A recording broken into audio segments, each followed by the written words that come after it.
Bom dia, boa tarde, boa noite. Márcio Bacarini, mais um vídeo. E esse vídeo, ele meio que vai se intrometer na sequência das nossas conversas. E ele foi feito para responder algumas questões levantadas pelas pessoas que estão assistindo aos vídeos. Ok? Então, eu vou passar a responder algumas questões, porque é difícil respondê-las, né, por escrito. E depois também é interessante, né, registrar as perguntas, que algumas perguntas são realmente importantes, né? A primeira delas, né, é o que o nosso parceiro Thales Soares fez, não foi nenhuma pergunta, foi uma observação, é que quando eu estava montando as famílias, eu cometi um erro, né? E esse erro é um erro importante que nós vamos corrigir agora. Foi justamente na hora em que nós fomos criar o grupo 16, que era o grupo de aves puras, em que eu, de forma inadvertida, coloquei o macho do grupo errado. Então vamos corrigir aqui, ó. Não sei se vocês se lembram, né? Eu coloquei aqui, né, na formação do grupo 16, que era justamente o grupo de aves puras, eu tinha colocado aqui um macho do grupo 13, mas na realidade é um macho do grupo 12, tá? O do grupo 13 está aqui embaixo, né? É o que vai formar o grupo 17. O grupo 12, que é o grupo que vai formar o string, né, o terceiro string e, portanto, as nossas aves puras.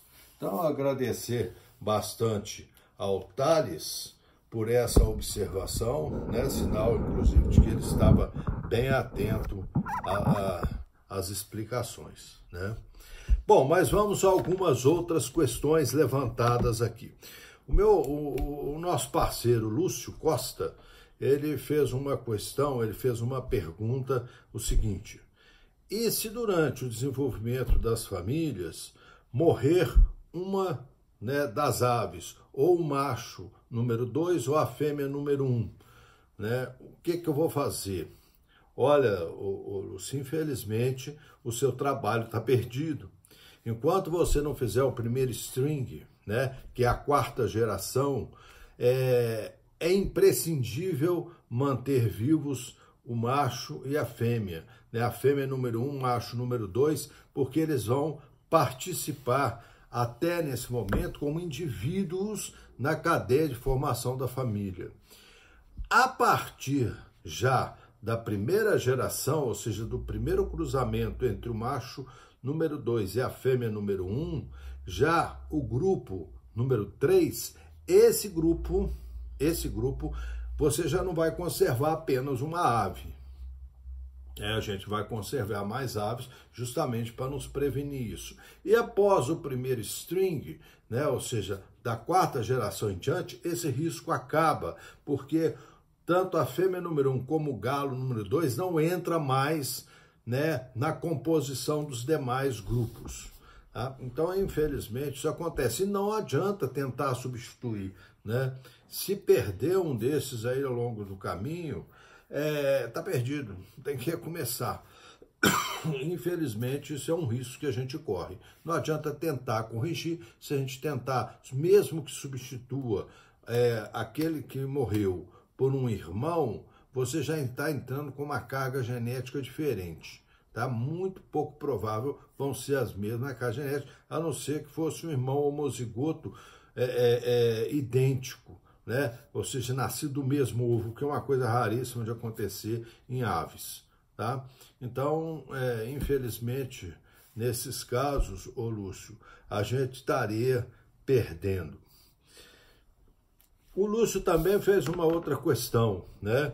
Se poderia ele, em vez de fazer todo aquele encadeamento da família, ele fazer o encadeamento focando só na linhagem ou do macho ou da fêmea. Poder pode, né? É um trabalho, vamos dizer assim, meio com um pouco de falta de lógica, Porque você vai chegar, né, no final, num grupo de uma linhagem ou da fêmea ou do macho, não vai fazer strings nenhum, ou seja, você não vai conseguir aves puras, que é o que mais nos interessa na construção da família, e você vai ter uma linhagem ou do macho ou uma linhagem da fêmea. Cruzar essa linhagem do macho com a linhagem, com elementos de linhagem do outro macho, não terá o mesmo resultado do que usar aves puras, tá? Então, por que o desenvolvimento linhagem do macho e da fêmea? Porque eu até adiantei para vocês, essas famílias, uma vez terminadas e construídas a ave pura do string número 3, seria interessante nós começarmos uma outra família, usando agora animais da linhagem da fêmea e a linhagem do macho, e fazer aí sim o string 4, string 5, string 6, porque cada vez a gente apura mais a qualidade nas nossas aves puras. Então é meio lógico, né, fazer isso. Pode, mas não tem lógica, não faz tempo. O Josiclei me perguntou, né, quanto tempo para se chegar a aves puras? Aí é um grande problema realmente, Josiclei. Por quê? Porque, em média, um passo entre uma geração e outra, ele realmente é longo. Isso até é um preceito da genética, que para se estudar, não é o que a gente está fazendo, né? Para se estudar a genética, a gente use animais ou bichos, né? Com vamos supor assim, um curto espaço entre uma geração e outra, tá? De forma que a gente possa fazer várias gerações em curto espaço de tempo. Se a gente fizer né, assim, uma média, eu digo que entre cada formação, né, cada ciclo em que você vai formando, né, os grupos, você vai levar aproximadamente 1 ano e 4 meses, tá? Sempre atentando para o fato que não é 1 ano e 4 meses em cada formação de grupo, né? Então, se você voltar lá no grupo 1 primeiro, aí sim é 1 ano e 4 meses. Por que 1 ano e 4 meses? A primeira cruza, galo 1, galinha 2, nasce um pintinho. A primeira postura desses pintos que nasceram, né, acontece por volta de 10 a 12 meses, né? A maturidade da ave, da galinha, é aproximadamente entre 10 e 12 meses. A partir do 11º mês, a galinha faz a primeira postura. Mas eu já adiantei a vocês que a primeira postura não é uma postura adequada para se reproduzir aves. Então, nós vamos aguardar a segunda postura, que deve começar entre 1 ano e 1 ano e 2 meses. Mais 21 dias para chocar os pintinhos, 13, 14 meses. Aí vem a nova espera para que essas aves alcancem novamente o mesmo ritmo, o mesmo tempo para começar a produzir um outro grupo. Mas a gente precisa estar atento a isso, porque, como eu disse, por exemplo, formação do grupo 1, do grupo 3, é 1 e o 2, 14 meses. O 4 e o 5 são feitos juntos, né? Ou seja, a galinha com um do grupo 3 e o galo com um do grupo 3. Então, o 4 e o 5, eles são montados juntos. Então, 2 anos e 8 meses. E o primeiro string, 14 meses após esse segundo lote aí, né? Então, 2 anos e 8 meses, 3 anos e 8 meses, mais 4 meses, 4 anos e 2 meses para você fazer o primeiro string, né? Então, vocês vejam que não é um tempo curto, é um trabalho longo em que tem que haver uma dedicação muito grande para se fazer isso, né? Nada impede, o que eu já alertei outras pessoas, nada impede que você comece a fazer essas famílias e continue sua criação, não é sua criação lá, né, como nós falamos, em que você pega o melhor galo, a melhor galinha e vai cruzando. O outro trabalho pode ser feito à parte. Tá? Se nós já tivéssemos pessoas sérias trabalhando com genética e que tivessem aves já de strings avançados, a gente pudesse conseguir adquirir essas aves, né? A gente já começaria o trabalho pela metade. O problema é que no Brasil pouca gente se dedica a isso. Eu tenho visto, e a gente vê muito, né, pessoas dizendo assim: eu tenho aves consanguíneas do sangue do fulano de tal, do fulano de tal, fulano de tal. A primeira coisa que você tem que perguntar a essa pessoa é assim: qual é o esquema genético que ela está utilizando para dizer que essas aves são aves puras do sangue tal? Se ela não te responder isso, achar que é só cruzar irmão com irmão, irmão com irmão, irmão com irmão, né? Se ela acha que é só isso, então é preferível você cair fora. É preferível você cair fora, porque isso não é uma forma adequada de manutenção de uma genética. Então, se a pessoa não te passa o planejamento genético dela para a manutenção da linhagem, significa que essas aves, mesmo que tenham origem onde dizem que tem, elas não estão sendo adequadamente montadas ou conservadas para manter o seu padrão genético. Então, muita gente vê assim: mas aves pintadinhas do Rômulo, beleza, bonito. Só porque é pintada, não quer dizer nada. Nós temos aves pintadas de uma porção de linhagem, né? Mas essas eram realmente daquela família, mas você está mantendo só a cor, né?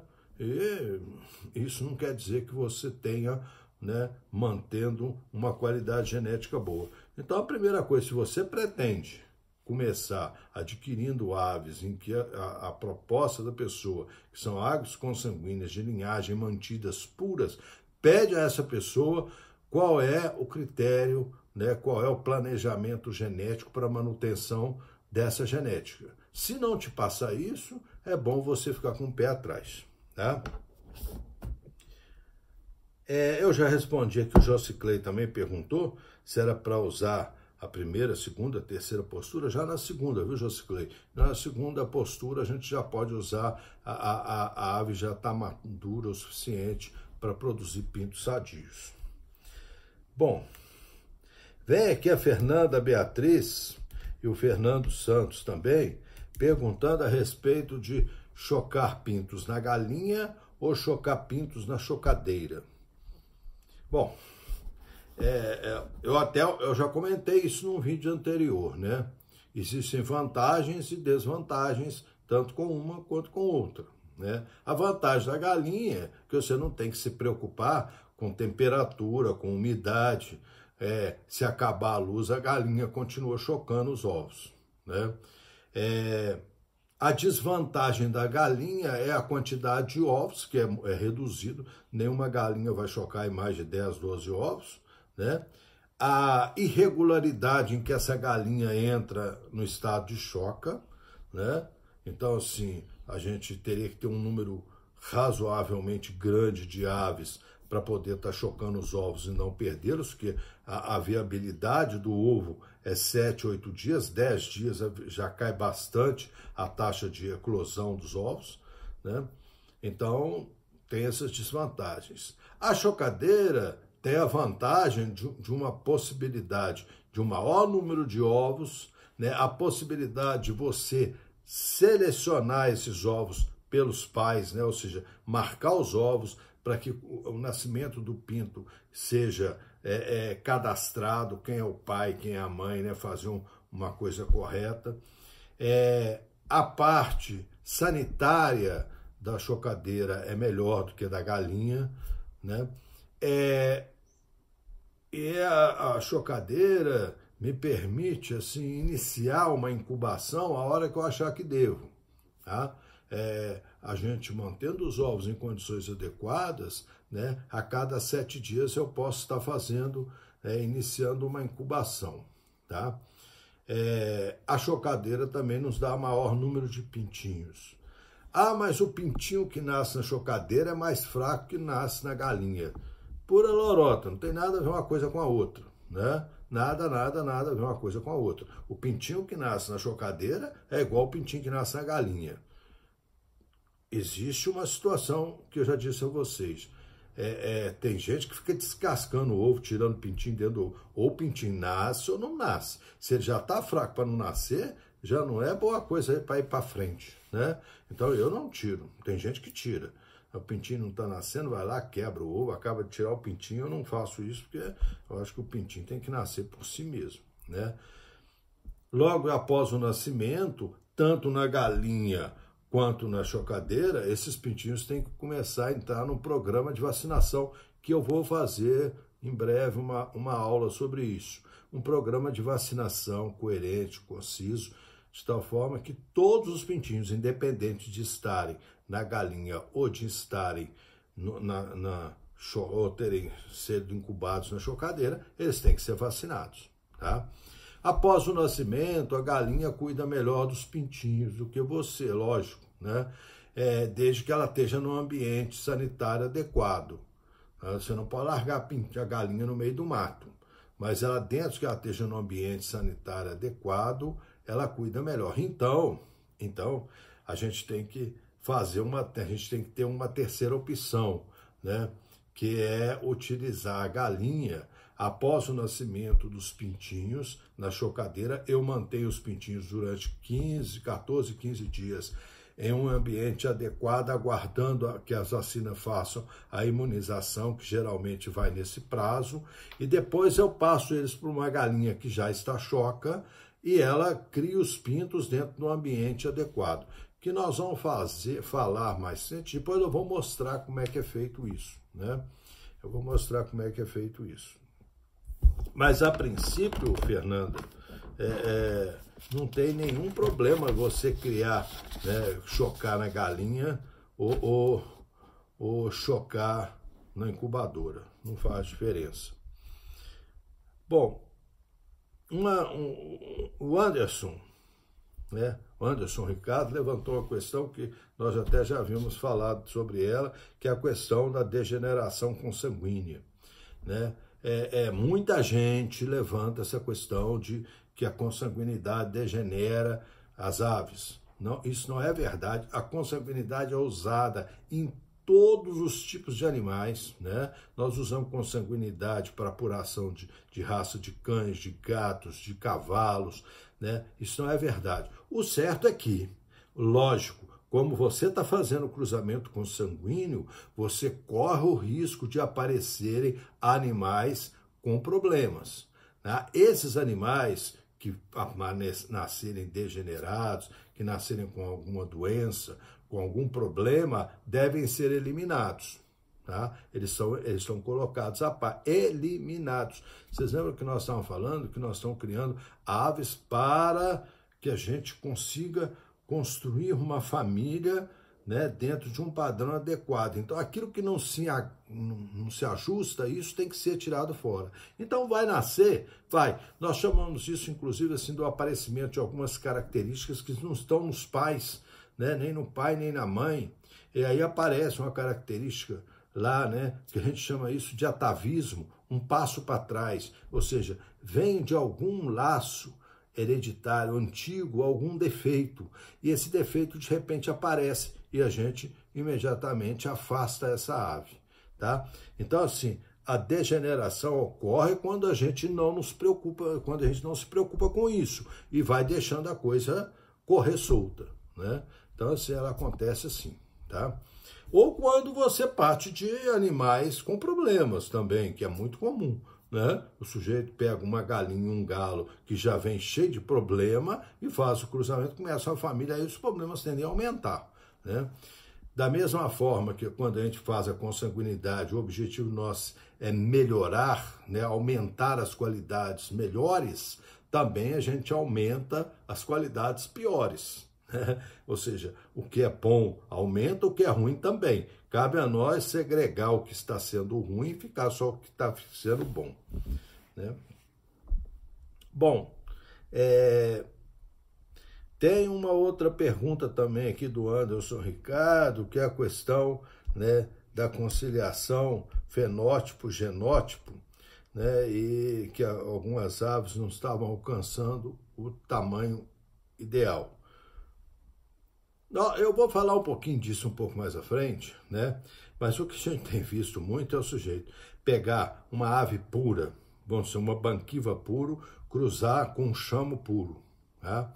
E começa a apurar. Olha, se for feito igual foi levantado aqui, uma geração de aves, né, da fêmea e do macho, sem fazer os strings, o que vai acontecer? No fim de 4, 5 gerações, você vai ter uma ave pura, né, igual ao banquivo, uma ave pura igual ao chamo, né? Ou seja, se você não utilizar essa rede lógica que nós usamos aqui para a construção da família, e for só numa linhagem, né? O que for para a linhagem do banquiva vai virando cada vez mais banquiva. O que for da linhagem do chamo vai virando cada vez mais chamo, né? Então, tem que ver. Agora, tem que ver de onde se partiu essa criação, né? De onde que o Anderson está partindo. Aí vieram duas perguntas que eu vou responder, não agora, porque vai ficar meio difícil responder, que é a questão da dominância, né? Da dominância de algumas características que nos interessam, né? Então, foi feito aqui, né, uma pergunta pelo Lobo Galista, o que é dominante, né? Espora, cor, o tipo de briga, né? E o Estúdio Talento Nato também fez a mesma questão, a mesma pergunta sobre a briga do galo travado e do galo frenteiro, né? Nós vamos responder isso em breve, em uma questão que né, é uma questão que a gente vai levantar vários pontos, né, para discussão. Bom, teve questões aqui relacionadas, né, à herança mendeliana, né, a tipo de cor de canela de galo, cor de pena de galo, que nós vamos, isso aí vai todo entrar nesse debate nosso, da mesma forma que foi feito pelo estúdio, né, que eu falei anteriormente, e nós vamos falar a respeito disso em breve, na aula, né, logo à frente. Também, aí começam algumas exigências e algumas eu respondi, né, assim, de uma forma mais simplória, inicialmente, mas eu já vi que o pessoal está exigindo. E eu vou falar, eu só tenho um receio de que aumente muito a questão técnica, né? Mas eu vou falar para vocês. E uma questão que foi levantada aqui, uma pergunta que foi feita, é o seguinte: se eu cruzo um galo, né, de uma cor com a galinha da mesma cor, que garantia eu tenho que os filhos vão ser sempre da mesma cor? Nenhuma, né? Nenhuma garantia. Eu vou explicar isso para vocês, né? Porque aqui vai entrar questões genéticas que entram, questões de dominância, subdominância, e a explicação pode ser muito simples, assim, de imediato. Depois, né, na discussão técnica, vocês vão ver que pode ter algum problema. Mas eu vou dar um exemplo. Hoje nós temos considerados cores nativas de galo apenas 5, né? A cor preta, a cor branca, o cinza, né? Alguns chamam de azul ou de pulva, né? O galo vermelho, que é o galo, né, o original, né, o banquivo original, que é um galo vermelho, e o galo iodo, ou coca, né, que está sempre... São essas 5 cores. Aí alguém levantou, né? Ué, mas peraí, e o galo pintado? Então ele não é de raça, né? E o galo caboclo, que é muito comum, né? Então, para a gente explicar isso, a gente tem que entender um pouquinho do que a gente chama de dominância incompleta. E eu vou falar nisso numa aula só sobre isso, por pedido de vocês, né? Embora eu já tenha dito e continuo dizendo que a cor do galo é o que menos interessa, né? Tem gente que quer o galo bonito, né? Então, por exemplo, o galo prata. Você não falou que existe essa cor prata aí, né? Então, de onde surgiu isso? Né? Não vou explicar isso para vocês. Isso todos têm uma explicação técnica e uma explicação genética. Bom, e uma última questão, né? Que essa é uma questão bastante interessante. Ela foi levantada pelo... Tem até que ler aqui. Pelo Francisco, lá da Bahia. Não colocou sobrenome, só colocou Francisco. O Francisco pediu que eu fizesse, né, em vista de algumas aulas que eu havia dado na frente, ele começou a levantar uma série de questões quanto à sanidade do aviário, né, e me pedindo várias orientações a respeito disso. Então eu optei por fazer um vídeo. Ele vai ficar meio no caminho, inclusive eu vou mostrar para vocês porque que ele vai ficar meio no caminho do que a gente vem fazendo, né? Mas ele vai ficar meio no caminho, mas eu vou fazer esse vídeo logo em seguida e vou estar apresentando para vocês. Tá ok? Essas foram algumas das questões que eu achei importante responder. Obrigado a todas essas pessoas que estão participando e levantando questões. Isso é bom, eu posso responder algumas, pode ser que algumas eu não consiga responder.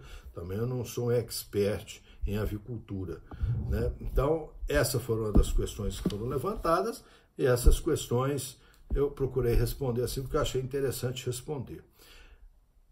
Então, muito obrigado. Qualquer outra questão, né, acumulando mais algumas questões, eu vou respondê-las dessa forma, para a gente poder estar discutindo isso. E podem mandar perguntas, o que a gente puder discutir, a gente vai discutindo. Logo a seguir, então, eu vou fazer, né, o pedido aqui do nosso amigo baiano, né? Eu vou adiantar uma aulinha sobre sanidade do criatório, que eu acho super, super, super importante, né? Então, eu vou postar esse vídeo logo, logo, e eu acho interessante, sim. Tá bem? Muito obrigado e até em breve.